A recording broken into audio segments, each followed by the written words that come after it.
saudara tadi tidak ada lirik di situ ya.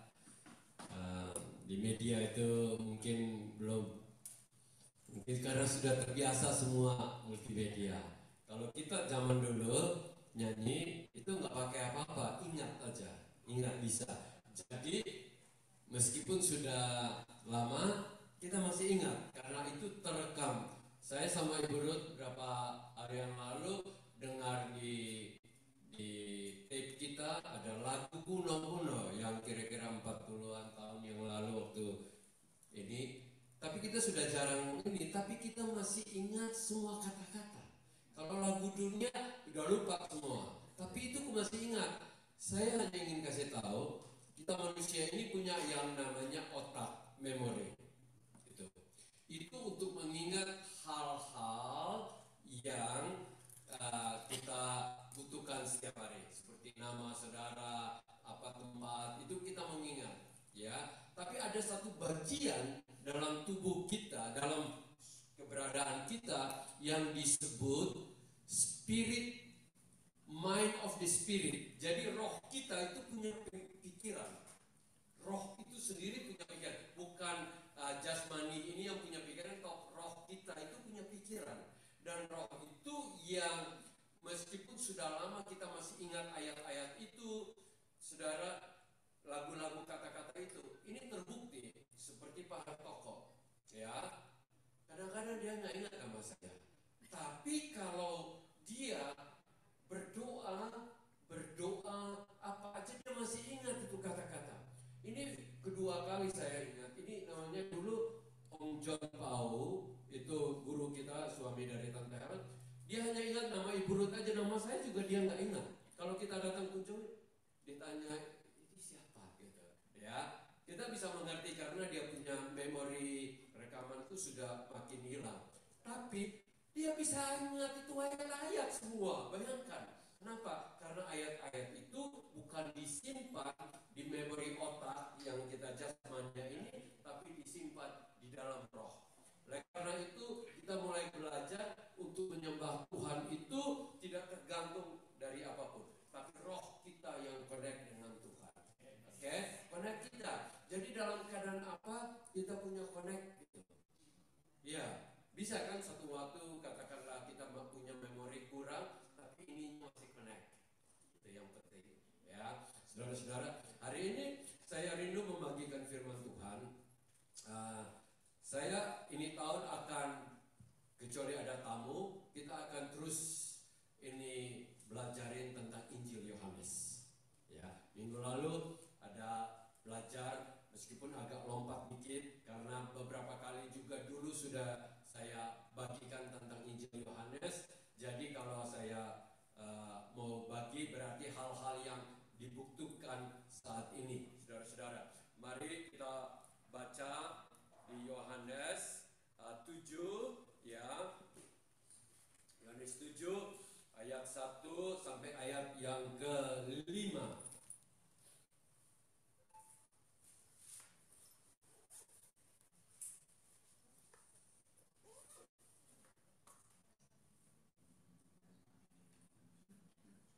Nah, itu bisa bagus itu tadi situ.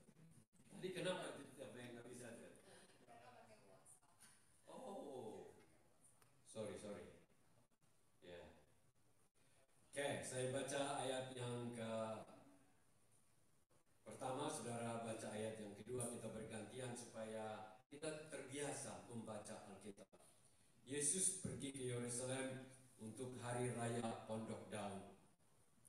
Sesudah itu Yesus berjalan keliling Galilea, sebab ia tidak mau tetap tinggal di Yudea, karena di sana orang Yahudi berusaha untuk membunuhnya. Ayat kedua, saudara-saudara. Ketika sudah dekat hari raya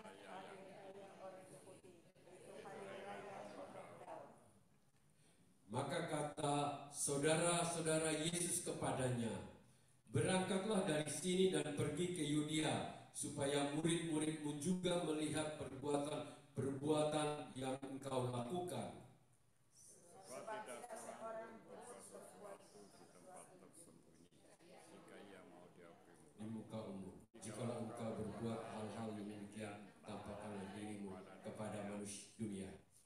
sebab saudara-saudaranya sendiri pun tidak percaya kepadanya. Maka jawab Yesus pada mereka. Oke, kita sampai di situ aja ya. Nanti kita lanjutkan lagi. Saudara-saudara, Tuhan Yesus ada di daerah Yudea. Yudea itu seperti orang bilang, katakanlah Jawa Barat. Ya, Yerusalem itu Jakarta. Ya, Jakarta itu ada di Jawa Barat kan? Ya, bukan ada di Jawa Timur. Surabaya yang ada di Jawa Timur. Saudara-saudara, nah di daerah situ beberapa kali Tuhan Yesus ke sana selalu berselisih dengan orang-orang Farisi karena itu pusatnya mereka di sana. Akhirnya mereka merencanakan untuk membunuh Tuhan Yesus dan Tuhan Yesus akhirnya ada di Galilea di utara. Sekarang Tuhan Yesus ada di utara, ya. Katakanlah sekarang sudah ada di, memang Jakarta Surabaya kejauhan. Kalau Yerusalem dengan Galilea itu hanya kurang lebih sekitar 120 km jauhnya. Jadi masih bisa jalan gitu, pakai kuda pun bisa, keledai punya bisa juga gitu. Nah, saudara-saudara, waktu Tuhan Yesus ada di sana dia berkeliling. Nah, dia tentu ada di rumahnya. Di sini pada hari raya Pondok Daun, saudara-saudaranya, saudara tahu bahwa Tuhan Yesus itu punya saudara, ya, tapi beda papa, ya, karena papanya Tuhan Yesus itu pencipta alam semesta. Nah, mamanya itu dengan Yusuf itu punya anak. Salah satunya adalah James. James itu ya ada namanya Judas, ya. James itu Yakobus, ya. Ada Simon juga. Saudara baca itu ada di situ. Ada beberapa. Dan mereka ini lebih muda dari dia. Dan mereka bilang ini bukan, kalau dia dari statement ayat kelima, mereka pun tidak percaya. Jadi mereka menyuruh dia pergi ke Yerusalem itu bukan kayak orang bilang dari tulus hati. Itu ada sedikit kayak ya kalau lu mau terkenal ya pergi ke sana gitu loh, gitu. Tapi dalam hati meragukan dia gitu.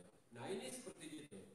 Dan mereka bilang kalau you mau supaya banyak murid-muridmu mengikutimu, kamu harus pergi ke pusatnya gitu. Sama seperti ada orang tua bilang kalau mau berhasil pergi dong ke Jakarta cari kerja atau berbisnis di sana. Jangan di daerah-daerah aja karena terbatas dia punya ekonominya begitu. Nah, ini pun mereka menyuruh begitu. Tapi bukan dengan tulus ikhlas. Di situ dikatakan, Yohanes katakan bahwa saudara-saudaranya pun tidak percaya. Kira-kira kenapa sampai demikian? Saya mau bagikan saudara-saudara. Saudara-saudara pun tidak percaya pada dia. Saudara, di dalam hidup ini ya, perselisihan itu sering terjadi membuat orang tidak saling percaya. Persaingan bisa membuat orang tidak ada hubungan yang baik. Katakanlah suami istri yang waktu berjanji seperti minggu lalu begitu, kita tetap jaga supaya mereka bagus. Janjinya begitu bagus, tapi ada perselisihan, hubungan itu bisa dingin. Itu bisa suami istri. Padahal pada waktu pacaran itu kata-kata yang paling bagus di dunia ini dipakai. Tapi pada waktu tidak lagi sudah berubah. Itu manusia. Dan saya juga melihat ini. Hubungan antara Tuhan Yesus dan saudara-saudaranya, saya lihat ada di sini ada satu yang menyebabkan mereka kurang suka dengan big brother mereka ini. Tahu kenapa? Karena mamanya bukan manja, suka marahin mereka. Itu kok kayak kokomu tuh loh. Rajin kok kayak kokomu, lihat itu koko pergi bantu papa bikin kain, kamu bikin apa, main aja. Dan itu bisa menimbulkan perselisihan di antara sibling. Saudara, saya sudah perhatikan banyak keluarga yang suami istri bermasalah, tapi orang tua dengan anak bermasalah, dan juga saudara kakak beradik itu bermasalah. Saya sudah sering lihat. Karena apa? Ada faktor iri hati, cemburu, kayak mama lebih sayang dari adik, atau lebih sayang koko, atau lebih sayang ini, itu ada. Dan ini memang terjadi. Saya bagikan hal-hal yang berat supaya kita mengerti sekali. Alkitab itu jangan hanya baca terus ya kayak tidak mengerti juga asal, yang penting ini aja. Makin mengerti itu kita makin kuat sebenarnya, dan makin berakar. Dan makin berakar itu bisa makin berbuah. Oleh karena itu saya bagikan ini memang ada perselisihan itu, sehingga timbul mereka tidak senang. Tetapi puji Tuhan, pada hari Tuhan Yesus mati, bangkit, naik ke sorga, dipenuhi Roh Kudus, firman Tuhan katakan di Kisah Rasul itu, Tuhan Yesus dan saudara-saudaranya ada. Dan mereka akhirnya menjadi orang percaya, dan mereka juga yang menjadi pemimpin-pemimpin sesudah Tuhan Yesus meninggalkan dunia ini. Bersama waktu Petrus meninggal di Roma, itu gereja itu yang memimpin itu Yakobus, saudaranya Tuhan Yesus itu, ya. Dan kita tahu bahwa mungkin pertama mereka itu, tapi waktu Roh Kudus bekerja, mereka mengalami apa? Perubahan. Gitu. Kita semua manusia bisa saja lahir di dalam keluarga yang kurang harmonis, atau kurang begitu adil, atau kurang begitu bisa ini dengan baik, ya. Tetapi saat kita dipenuhi oleh Roh Kudus, kita perlu untuk benar-benar dekat dengan Tuhan. Karena kalau kita dekat dengan Tuhan, pasti semua perubahan itu akan terjadi di dalam hidup kita. Masalah orang bermasalah dalam keluarga itu, saya sudah studi, paling banyak perselisihan itu suami istri. Ya, suami istri itu berselisih. Tapi karena nggak bisa pisah, harus di rumah terus, akhirnya berselisih tapi tetap di rumah. Ya, nomor 2 itu adalah mertua dan anak. Ya, itu banyak itu. Tapi nomor 3 juga saudara-saudara itu, kakak beradik itu bermasalah. Nah, karena itu di sini kita belajar, ya, bahwa Tuhan Yesus itu dia itu siapa dia, itulah yang membuat ia bisa terus sampai menang meskipun ada tantangan di dalam hidup ini. Saudara-saudara, kita semua punya tantangan di dalam hidup, tapi kalau kita pegang Tuhan sungguh-sungguh, kita ikut Tuhan sungguh-sungguh, kita akan memperoleh kemenangan. Akhirnya kita akan memperoleh kemenangan dalam hidup ini. Saudara-saudara, persoalan itu terjadi, ya, karena ada sifat kedagingan manusia. Kesombongan, ada cemburu, ada iri hati. Itulah yang menyebabkan perselisihan di dalam ini. Ada juga karena emosi yang tidak terkontrol, itu juga yang bisa terjadi di mana-mana. Oleh karena itu, hari ini saya berdoa supaya setiap dari kita boleh mengasihi saudara kita boleh mengasihi orang-orang yang dekat dengan kita, sehingga nama Tuhan dipermuliakan. Nah, saudara-saudara, salah mengerti itu merupakan salah satu faktor paling utama di dalam orang-orang di sini ini tidak percaya kepada Tuhan Yesus. Bukan saja orang Farisi yang salah mengerti, orang ahli Taurat juga salah mengerti. Kenapa orang bisa salah mengerti? Ya, saudara, waktu Tuhan Yesus katakan bahwa aku ini datang dari sorga, aku adalah roti hidup, aku ini sudah ada sebelum Abraham ada, dia adalah Tuhan yang bisa berbicara demikian. Benar tidak? Kalau tidak mungkin orang bisa berbicara demikian. Tetapi mereka salah mengerti. Saudara tahu kenapa sampai orang bisa salah mengerti begitu, sehingga banyak yang mati tidak percaya kepada Tuhan Yesus. Sampai mati pun tidak percaya. Sampai sekarang pun masih banyak orang Yahudi yang tidak percaya kepada Tuhan Yesus karena benih yang ditanam. Saya suka menginjil orang yang beragama lain. Belum apa-apa mereka sudah tutup pintunya terhadap Tuhan Yesus. Kenapa? Karena mereka itu sudah diindoktrinasi, sudah diberikan bahwa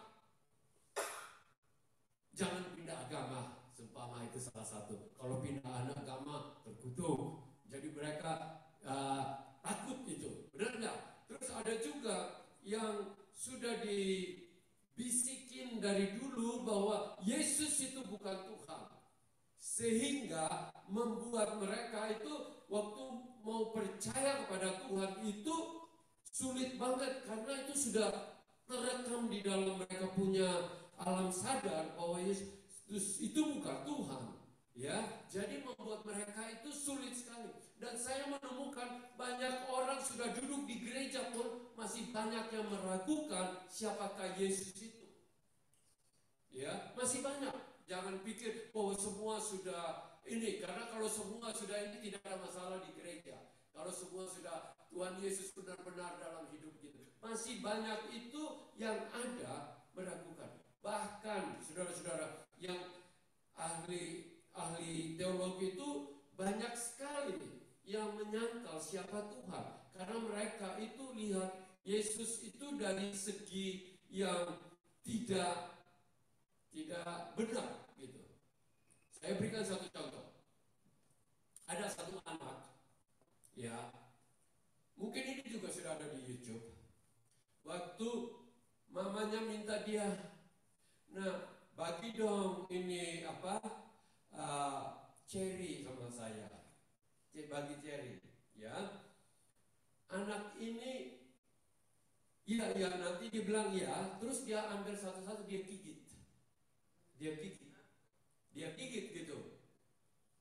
gigit, semua itu buah, tapi dia ada pisahkan gitu. Terus mamanya itu sedih banget, kok anakku kok sifatnya jelek banget, saya minta dia langsung gigit, ya. Saudara tahu, mamanya sedih, anakku sifat jelek. Padahalnya anak ini dia bilang, ini mama, kenapa?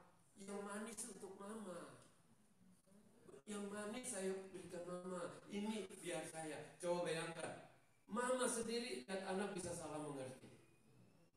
Nah, salah mengerti kita ini yang membuat kita sudah ada di dalam keluarga Yesus, tapi kita tidak menerima semua apa yang sudah Tuhan Yesus sediakan.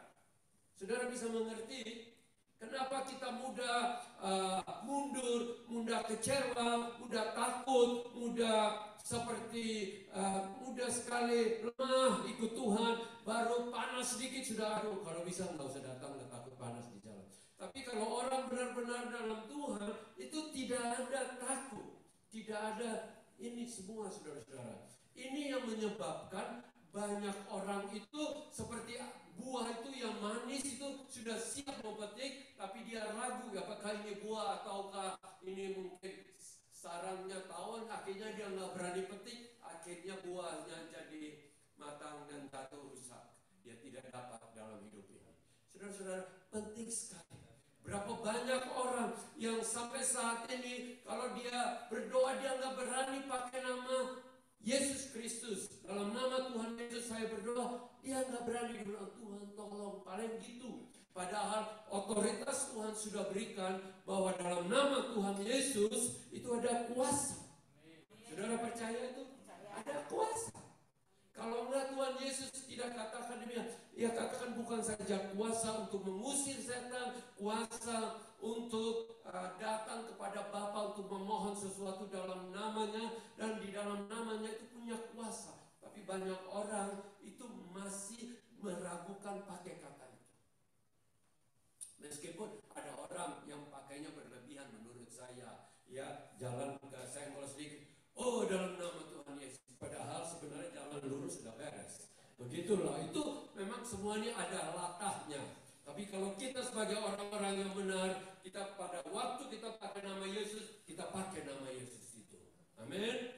Dan kalau tidak, jangan gitu. Kalau ada orang yang menurut saya terlalu banyak yang lain. Oleh karena itu hari ini saya terus ingin membagikan supaya tidak ada yang kita ini yang sampai waktu mau menghadap sorga dan Tuhan geleng-geleng kepala. Nah, saya itu sudah sediakan kepadamu itu 100 berkatmu. Tapi selama ini kamu hanya pakai 2 saja. 98 kamu biarkan tersisa. Saudara, saya bukannya bilang kita harus mampu 100, tapi at least makin dekat kan makin lebih bagus kan. Seumpama ada uang terus nggak pakai-pakai, sedih juga kan. Ayo, sekarang kita pakai dalam hidup ini. Nah, sekarang kita lanjutkan lagi. Nah, Tuhan Yesus itu pertama dia katakan bahwa dia tidak pergi.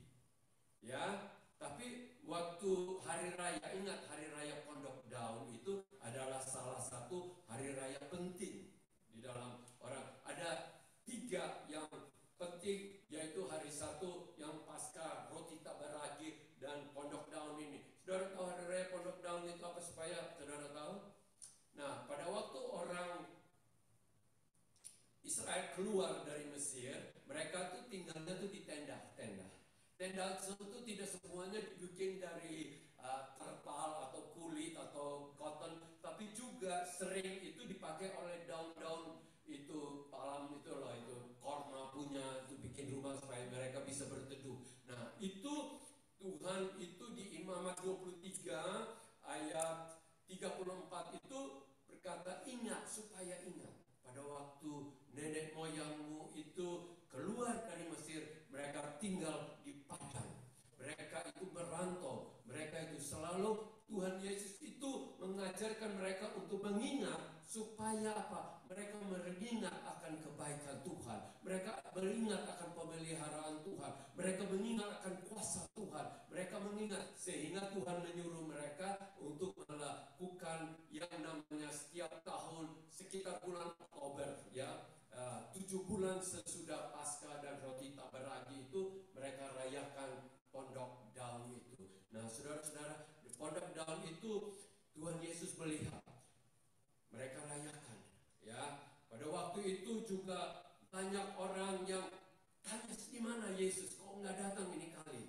Karena dia sudah terbiasa datang ke sana, ya. Dia pada waktu itu tidak ada, ya. Tapi berapa hari kemudian dia muncul karena hari raya di sini ini selama 15 hari, bukan kayak kita di sini katakanlah ini hari-hari libur kan, Sabtu, Minggu, Senin, habis itu atau Paskah, Jumat, Sabtu, Minggu 4 hari. Kalau di sini hari raya itu 15 hari mereka datang dari mana-mana, ya datang, mereka rayakan. Dan pada waktu itu Yesus melihat ini. Ini kedua yang kita akan pelajari di sini, yaitu Yohanes 7 ayat 37 sampai 39. Yohanes 7 ayat 37 sampai 39. Saudara-saudara, saya kadang-kadang harus mengajar. Seperti demikian mengajar supaya saudara itu benar-benar menjadi murid Tuhan, student. Ya, jangan hanya dikotbahkan habis itu senang, habis itu lupa, tapi benar-benar mengerti ini semua supaya saudara kalau ditanya bisa dijawab, bisa menjawab, gitu kan? Gitu. Ayo, Yohanes 7 ayat 37. Oke. Dan pada hari terakhir, yaitu pada puncak perayaan itu, hari terakhir. Jadi hari ke-15. Oh, bukan hari ke-15, hari ke-7. Tanggal 15 bulan itu mereka berkumpul, tapi hari raya ini 7 hari. Saya agak sedikit ini ya. 7 hari. Yesus berdiri dan berseru, barang siapa haus, baiklah ia datang kepadaku dan minum. Barang siapa percaya kepadaku, seperti yang dikatakan oleh kitab suci, dari dalam hatinya akan mengalir aliran-aliran air hidup. Yang dimaksudkannya ialah roh yang akan diterimanya oleh mereka yang percaya kepadanya. Sebab roh itu belum datang karena Yesus belum dimuliakan. Kenapa Tuhan Yesus menunggu sampai hari terakhir? Ya, karena dia melihat orang-orang ini merayakan hari raya Pondok Daun ini, tetapi itu hanya merupakan satu perayaan. Padahal Tuhan memiliki satu tujuan. Apapun yang Ia perintahkan adalah untuk mengingat, dan itu untuk memenuhi manusia rohani, manusia untuk mengerti. Manusia itu sebegitu rupa sampai perayaan-perayaan, korban-korban, tetapi itu hanya merupakan peraturan-peraturan atau agamawi saja yang dijalankan. Hatinya tidak di situ, sehingga beberapa kali melalui Nabi Tuhan Yesus katakan, Tuhan katakan bahwa aku benci dengan perayaanmu. Nyanyian pun Tuhan benci. Ada tuh ayat-ayat. Kenapa? Karena bukan lagi dasar dari hati yang sungguh-sungguh, tetapi itu hanya merupakan satu upacara-upacara. Dan ini juga yang harus kita semua hati-hati dalam hidup kita. Kita saja bisa menjalankan ini itu kelihatannya orang agamawi, tetapi hatinya tuh menjauh dari Tuhan. Yang utama itu adalah hati yang dekat kepada Tuhan. Amin. Kita itu harus menyembah Tuhan di dalam roh dan kebenaran. Banyak orang, saya perhatikanlah namanya, kita ke gereja, banyak orang itu anggaplah dia mau bikin tanda salib. Tapi itu bukan lagi dari hati, tapi hanya karena tangan ini udah terbiasa. Berapa kali saudara tahu nggak? Ada film, mungkin ini juga kebenarannya. Dia mau nembak orang, dia begini dulu, salib dulu, baru dia nembak orang. Bayangkan, benar kan? Ada itu semua. Apalagi negara-negara South America, sana Amerika Selatan itu, orang hanya melakukan itu hanya satu kebiasaan. Tapi kita di sini, Tuhan tidak menghendaki yang namanya religious upacara itu. Yang Tuhan ada relationship dan percaya itu. Amin. Saudara, di dunia ini, di pemerintah, ya, kita lihat banyak sekali kelihatannya upacara-upacara, tapi belum tentu hati di situ. Yang utama adalah hati.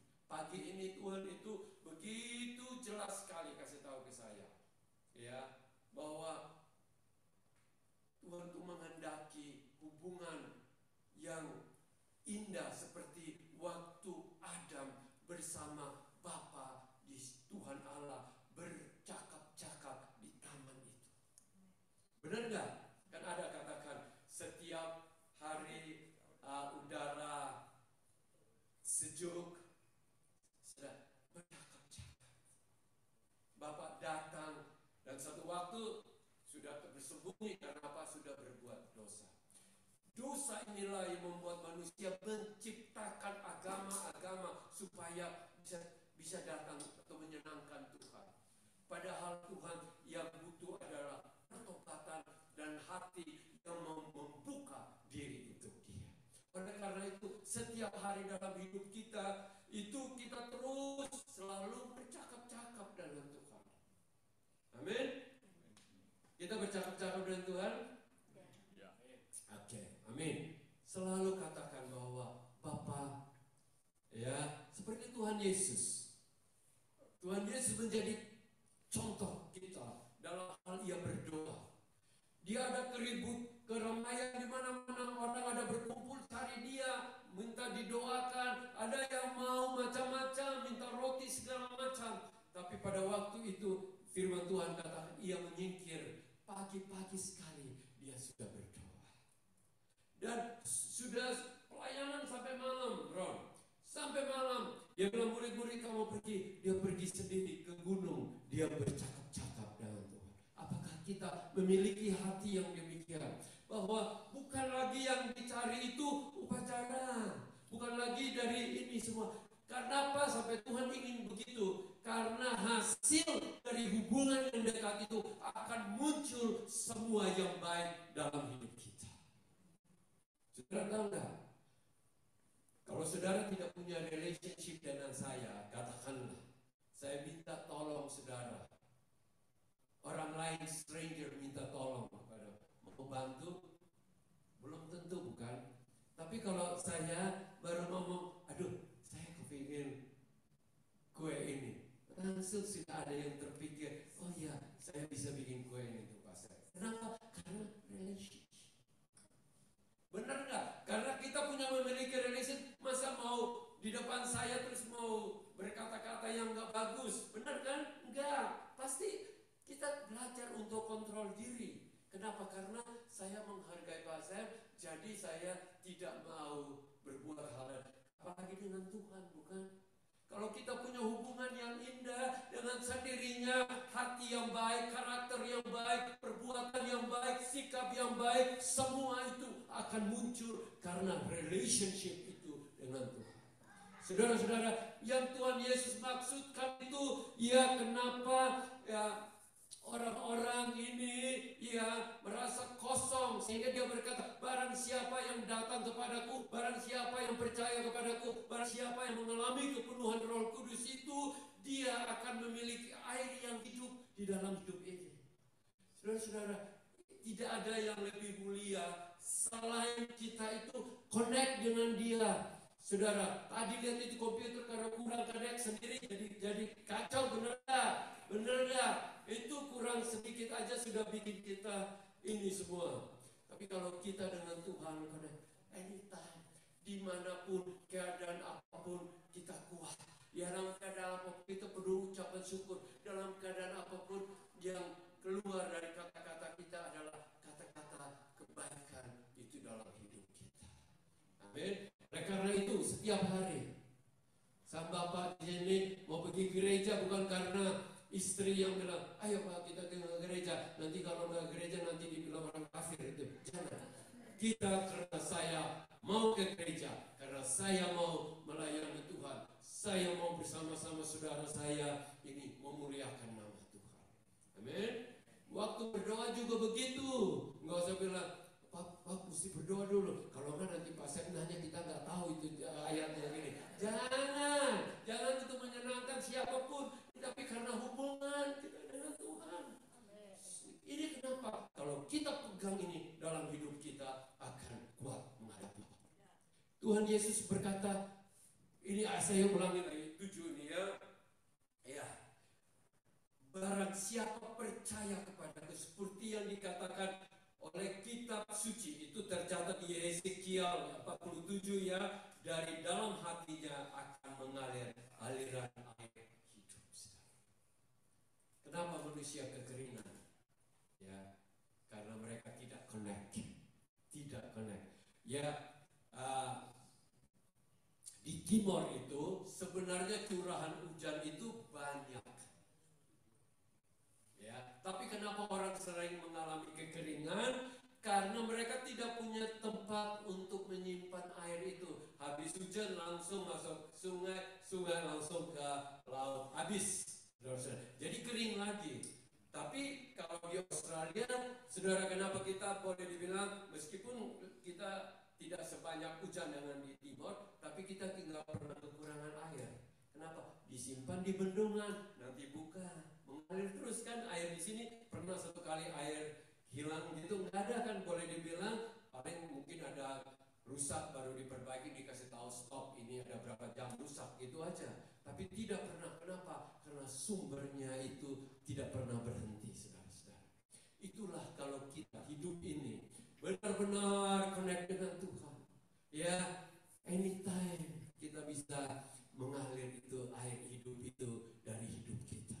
Saudara pernah alami duduk tenang sendiri, suara itu datang kepada kita dan menguatkan kita. Benar mungkin Evi, beberapa bulan terakhir kadang-kadang sebagai manusia rasa aduh macam-macam ini, benar enggak?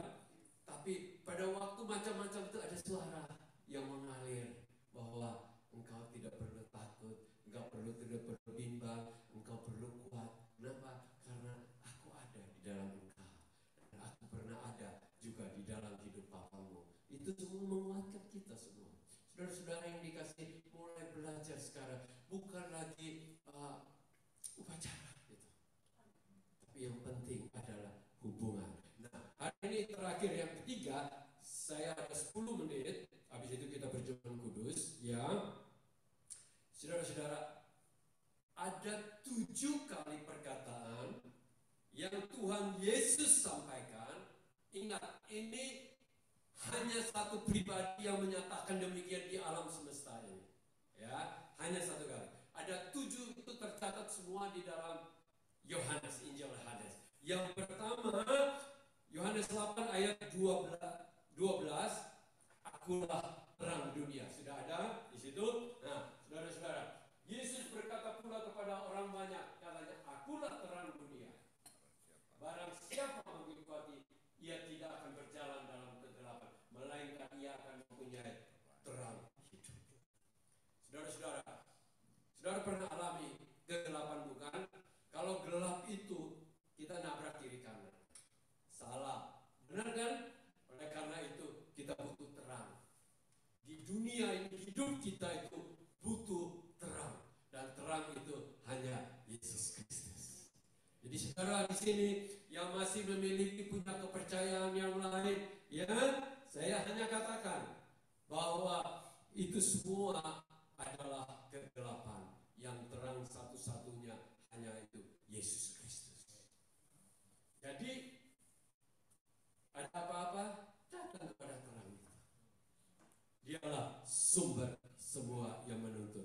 Yang kedua, Yohanes 10 ayat 9. Ya, saya ingin saudara-saudara hafal ini ya. 10 ayat 9. Ayo, akulah pintu. Barang siapa masuk melalui aku, ia akan selamat dan ia akan masuk dan keluar menemukan padang rumput. Amin. Yesus itu adalah pintu. Coba di rumah ini kan ada pintu bukan? Ya, atau kota itu ada gate bukan? Gate itu pintu gerbang. Dan Yesus Kristus katakan bahwa akulah pintu itu. Untuk mau masuk ke surga ada pintu, yaitu Yesus Kristus itu. Ya, yang dilambangkan itu adalah Yesus Kristus itu. Pengajaran dari apapun tidak bisa membawa kita kepada surga kalau tidak melalui pintu itu. Saudara-saudara, penting sekali. Dan pintu ini bukan berbicara hanya satu kali kita masuk saja. Bisa juga untuk masuk keluar, karena ini ada hubungannya dengan karena berarti kita bisa masuk ya dan keluar dari situ ya. Ya tentu bukan arti ini hubungan dengan Tuhan. Kalau Tuhan adalah Yesus adalah pintu, kita bisa datang, kita bisa tenang, kita balik lagi datang, itu yang dimaksudkan. Ya, memang paling utama adalah pintu untuk kita masuk ke surga. Siapa di sini hari ini satu persatu di sini yang masih belum menemukan pintu itu? Ya, kita kalau coba bayangkan ada orang di sini ketutup, gitu, bingung kan di sini ya. Nah, Yesus itu adalah pintu dalam hidup kita. Dan kalau kita sudah masuk dalam Dia, itu hidup ini indah sekali. Dan Yohanes 10 ayat 11. Akulah gembala yang baik. Gembala yang baik memberikan nyawanya bagi domba-domba. Raja Daud pernah menulis di Mazmur 23. Dia katakan Tuhan adalah gembalaku. Benar kan? Ya. Berapa waktu yang lalu ada satu orang datang ke saya. Kalau nggak salah di Epping, waktu kita ada di Epping, dia bilang begini, masa ya itu orang Kristen itu tuh Yesus itu kok panggil kita kok domba gitu. Dia bilang gitu, kayak dia nggak mau bilang disebut domba. Ya, terus saya bilang ya Tuhan Yesus juga katakan dia gembala. Itu bukan dalam arti seperti satu domba yang kaki 4 itu bukan. Bukan. Maksudnya itu kita itu adalah ini ya. Enggak, Roh Kudus sendiri juga dibilang dilambangkan dengan apa, burung merpati ya. Ya, bukan maksudnya yang itu. Saudara-saudara, hidup ini kalau tanpa gembala ya tersesat. Dan domba-domba di Israel itu, saya kasih tahu aja, bukan domba yang kayak di Indonesia jalan sendiri, gembalanya di belakang. Kalau di Israel, dombanya sudah tahu lewat bukit ini ada padang gurun, ada air, dia jalan lebih dulu aja. Domba-domba ikut, saudara-saudara, ikut. Sebenarnya mestinya kayak gitu. Bukan Tuhan Yesus ikut kita, kita harus ikut Tuhan Yesus. Berapa banyak itu perkataan itu kadang-kadang kita nggak sadar, seakan-akan Tuhan Yesus itu hanya jadi satpamnya kita. Jangan sekali-sekali. Kita harus begitu rupa menghormati bahwa Dia adalah pencipta alam semesta. Jadi ada apa-apa jangan kayak main perintah. Datang dengan kerendahan hati. Tuhan, aku butuh ini. Aku ingin ini. Aku ingin masuk surga, Tuhan. Tolong aku. Tuhan Yesus pasti akan berikan ininya kepada kita. Yohanes 11 ayat 25, Tuhan Yesus berkata di depan kuburannya Lazarus. Ya. Jawab Yesus, akulah kebangkitan dan hidup. Barang siapa percayaku, ia akan hidup walaupun ia sudah mati. Saya percaya semua yang akan kita baca ini, 7 yang tadi ini bisa diaplikasikan dalam hidup kita. Tuhan Yesus katakan kepada Marta dan Maria yang pada waktu itu tahu bahwa dia ini spesial Mesias Tuhan. Tetapi mereka meragukan apakah saudaranya itu bisa dibangkitkan lagi. Oleh karena itu Tuhan Yesus katakan, akulah kebangkitan dan hidup. Dan kita tahu, Lazarus yang sudah 4 hari mati dia, yes, dan hidup. Saudara-saudara, hidup. Kalau kita hidup dengan Tuhan Yesus, kita juga harus memiliki kepercayaan bahwa satu waktu tubuh kita ini semua akan dikuburkan. Ya, saya harap dikuburkan ya. Saya tidak anjurkan orang, mohon maaf aja, saya tidak anjurkan orang dibakar. Ya, karena ada kenapa? Ada alasan demikian. Ya, Abraham ada kuburan, itu bapak beriman kita. Ada Yusuf ada kuburan. Ada Rachel, istri dari Yakub, ada kuburan. Ada Daud, Raja Daud ada kuburan, ya. Dan Yesus dikubur. Jadi satu tidak dicatat bahwa kamu harus dibakar atau dikubur. Itu memang kita harus perlu tahu. Ya, tidak, memang tidak tahu. Tetapi orang-orang ini menjadi teladan kita dalam beriman, bukan? Jadi kita ikutin itu. Dan di Alkitab itu hanya satu orang yang dibakar, Raja Saul. Ya, Raja Saul. Dan Raja Saul ini satu raja yang gagal, satu raja yang jadi jahat waktu hidupnya. Ya, saya nggak tahu bagaimana Tuhan mengampuni dia, tapi yang katakan bahwa kita ada Yesus Kristus dan dia adalah kebangkitan. Kita tidak tahu bagaimana caranya, tapi dia mampu menghidupkan kita yang sudah mati dan akan hidup selama-lamanya. Saudara pikir, kok bisa ya?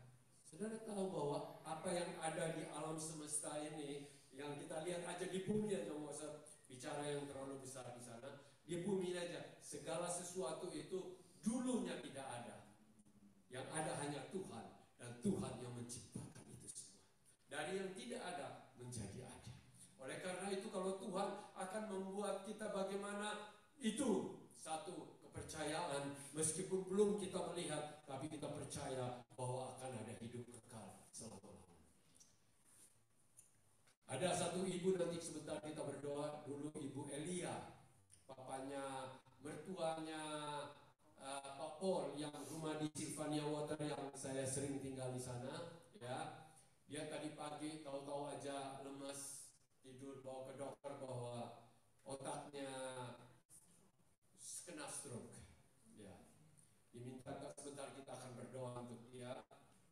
Ya, kalau bagi kita dia sudah umur 87. Ya, umur 87 kita serahkan saja di tangan Tuhan.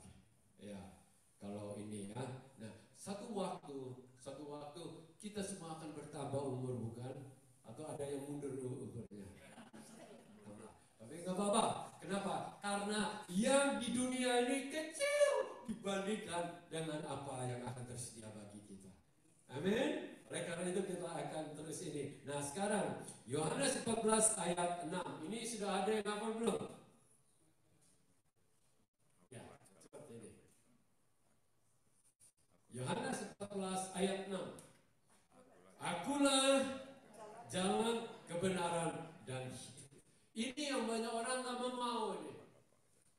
Mereka pikir mereka punya jalan sendiri. Silakan mereka boleh pilih. Tapi mereka jalan buntu semua. Tapi kalau ini jalan kekal selama-lamanya. Jalan kebenaran. Ingat. Kalau mau tanya jalan itu, Yesus itu bukan apa itu jalan, tapi siapa itu jalan? Yesus Kristus. Siapakah itu kebenaran? Itulah Yesus. Amin. Siapakah itu hidup? Yesus itu adalah hidup. Kalau saudara menemukan itu semua, saudara akan kuat di dalam itu semua. Saudara-saudara, yang terakhir, ada yang bisa ingat gak kira-kira? Saya mau dengar ini. Masa sudah begini lama gak ada yang kasih ini sama saya? Ayo, yang terakhir. Jangan kasih dulu. Yohanes 15 ayat 1. Ayo. Akulah pokok anggur yang benar. Yohanes 15 ayat 1. Akulah pokok anggur yang benar dan Bapakulah pengusaha. Dia pokok anggur. Berarti dia yang memegang kehidupan itu. Amin. Ayo. Kalau goncang di muka bumi, pegang itu pokok anggur itu dalam hidup ini. Mari kita mau datang mengambil roti dan anggur itu. Datang dengan satu keyakinan. Jangan ragu-ragu. Bilang, kalau ada ragu-ragu, Tuhan tolong aku. Supaya angkat itu keraguan. Pegang. Karena roti dan anggur ini punya kuasa. Karena Tuhan Yesus mengajarkan bahwa di dalam